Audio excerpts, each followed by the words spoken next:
কিছু জিনিস গোপন রাখাই ভালো। তার মধ্যে অন্যতম হলো নিজের ভবিষ্যতের লক্ষ্য।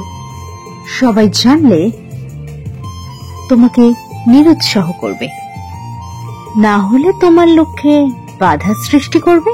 ফলস্বরূপ তোমার আত্মবিশ্বাসে আগেই চির ধরবে। নিজের লক্ষ্য স্থির রাখো নিজের কাছেই, তাই সেই আগুনটা নিজের মধ্যেই রাখো। ততদিন না হয় একটু সহ্য করো। সময়কে জানিয়ে রেখো, সঠিক সময় সে সবকিছুরই ঠিকই জবাব দেবে।